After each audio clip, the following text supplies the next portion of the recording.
So for those who don't know, Colorado has had a pretty abysmal year for snow. It's 75% of average all across the state, exception of one place, where Wolf Creek ski area is located, where it's 110% of average. Now this is not unheard of, as Wolf Creek gets the most snow in the state. However, with the forecast looking like this, I decided to drop everything and go on the long drive to Wolf Creek to go get some powder.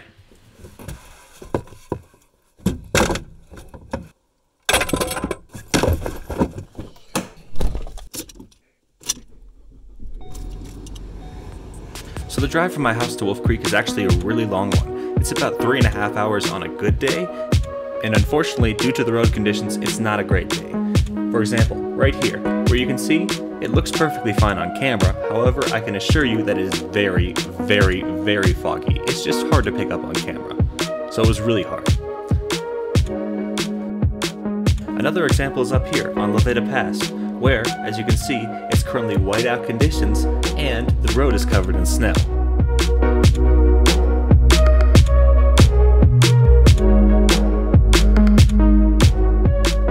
Finally, after about 4 hours of driving, I come across Wolf Creek Pass.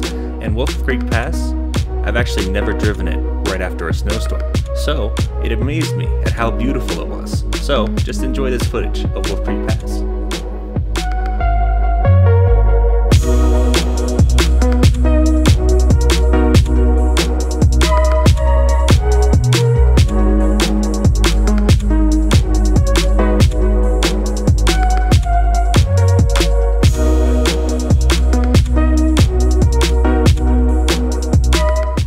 Finally, after about 4.5 hours, I have arrived at Wolf Creek ski area, where they just reported a fresh 19 inches of snow fell overnight, which is a pretty good tally if you ask me. So it's time to get going and get some skis on. The first run of the day was taken just to get to the better part of the mountain. However, I did manage to find some nice spots of powder on the sides of the runs.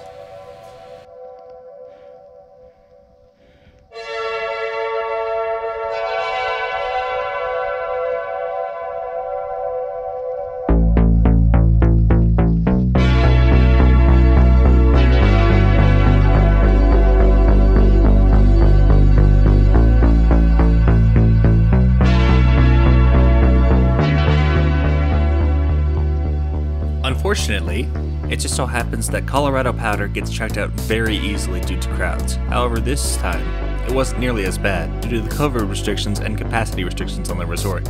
So I managed to find some spots with chopped up but fairly decent powder.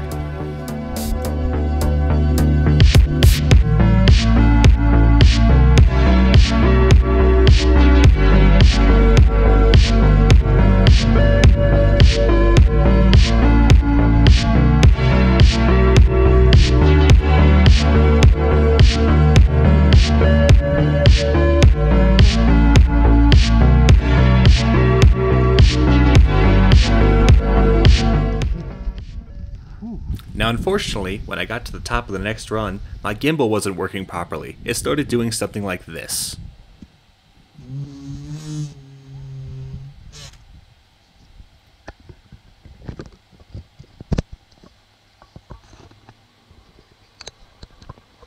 And then it would randomly shut off. So, because of that, I had to switch to the boot cam. However, I think the results were pretty nice. See for yourselves.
Fortunately, I did manage to get the gimbal back up and running, and so here's some clips of my best run of the day.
Thanks for watching, guys. I hope you enjoyed the video, and hopefully I will see you again next time.